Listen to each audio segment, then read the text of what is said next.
Idea. Let's go now to Tom Schwab, who is in Manhattan for us, reporting on the power outages there. It's going to be a slow commute, certainly home tonight for a lot of people who live in the Hudson Valley. A power outage in the city and some nasty weather causing all sorts of problems, as we've been saying, for Metro North and subways in New York.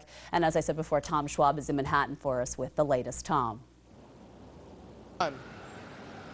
Well, Krista, good evening. We literally just got to the scene here at Grand Central Terminal. As we understand it, the power outage is mainly affecting those who live on the Upper East Side, residents who live between the 60s and the 80s. Although Con Ed says power is slowly being restored. In fact, we understand that 78,000 people in Manhattan have their power restored. This is affecting most of the East Side and portions of the Bronx. The other issue, transportation. Those who want to get home here from Manhattan back to Westchester, for example, are going to have a tough go. As we understand it, Metro North has suspended service on many lines, and the subway service is also having a problem. The 4, 5, 6, the E, the D, and the Z lines are all having power problems. The trains themselves have power, as we understand. They have air conditioning, so those who might be stuck underground do have power. It's the signals that control those trains that are supposedly out because of Con Ed.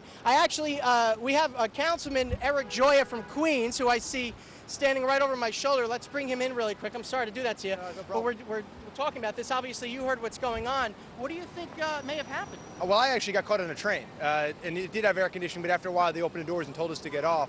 I think it's clear what happened. It's the first hot day of the summer, and Con Edison can't keep the power on. This is something that I've been concerned about since last year. My neighborhood learned the hard way that when the weather gets hot, Con Ed can't be depended on, and it's terrible that this happened during rush hour. I hope that power will be restored quickly and people will get home safe. How was the conditions underneath ground?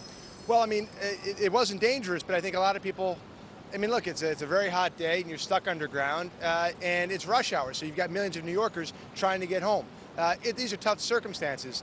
And by the way, I hope the power gets restored, but I think New Yorkers have to take precautions, buy food, water, keep it in your house, because Con Ed can't seem to keep the power on. Councilman, I know you've been a staunch advocate or critic, if you will, of Con Ed service in recent years, so thank you very much. Again, we don't know what actually caused this. Some say it may have been an explosion up in the substation in the Bronx, which may have been one of the new substations Con Ed recently put in. That can't be confirmed. Con Ed calling this a transmission disturbance. A lot of storms in the area tonight. Could have been a lightning strike. We don't know yet. We'll continue to keep you updated, but those who want to get out of the city tonight may have a tough go.